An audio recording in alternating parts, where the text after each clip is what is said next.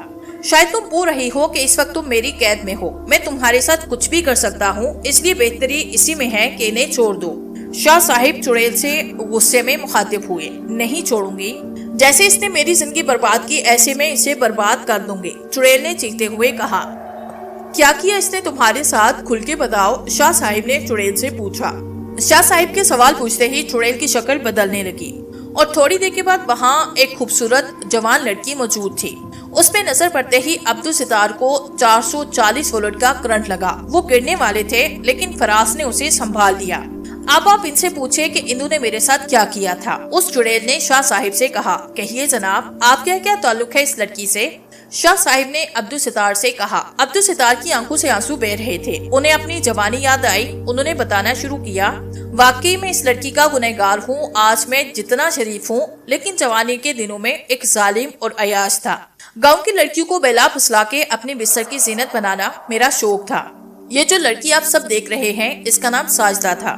یہ ہمارے گاؤں کی سب سے خوبصورت ترین لڑکی تھی۔ میں روزانہ اس کا پیچھا کرتا۔ ایک دن یہ کنویں پہ پانی بھرنے آئی تو میں بھی وہاں پہنچ گیا۔ میں اس کے ساتھ زبردستی کرنے لگ گیا۔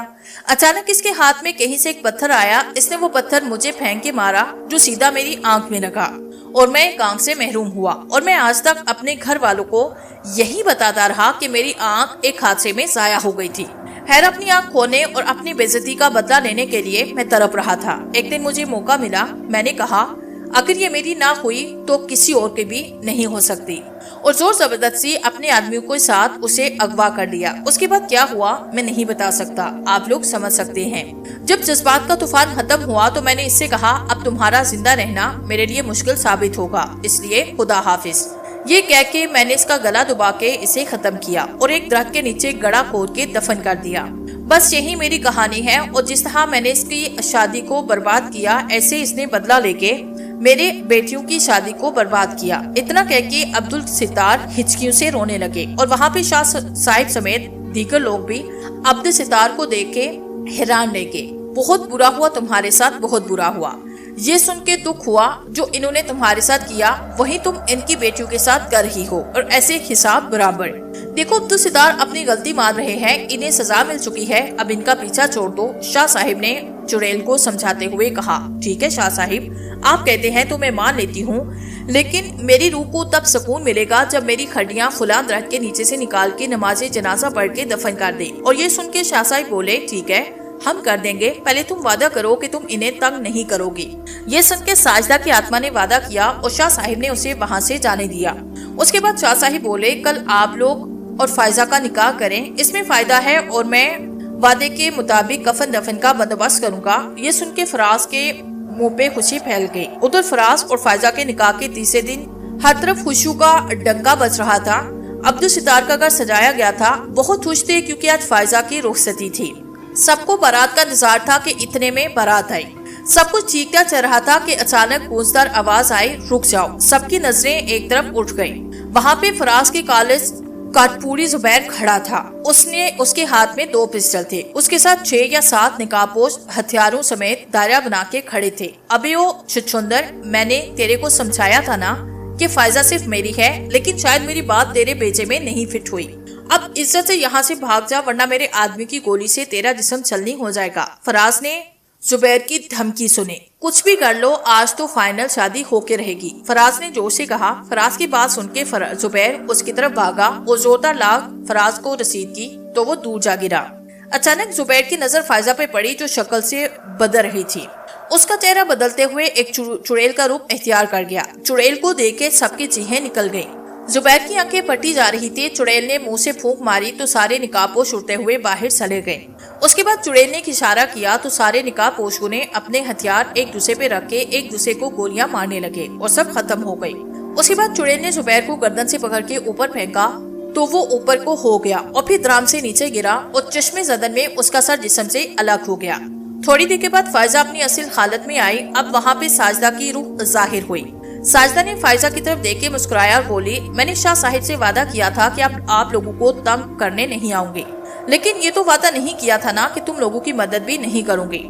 عبدالستار نے ساجدہ کے آگے ہاتھ جوڑے اور معافی مانگنے لگے۔ تب وہ بولی، بس ٹھیک ہے، انسان غلطی کرتا ہے، لیکن جو غلطی کر کے سدھر جائے وہ اللہ کا پیارا ہوتا ہے۔ شاہ صاحب نے میری تدفین اور نماز جنازہ ادا کر دی۔ اب میں جا رہی ہوں، اب میں کبھی واپس نہیں لوٹوں گی۔ یہ بول کے وہ دھوئے میں غائب ہو گئی اور سبھی دیکھتے رہ گئے۔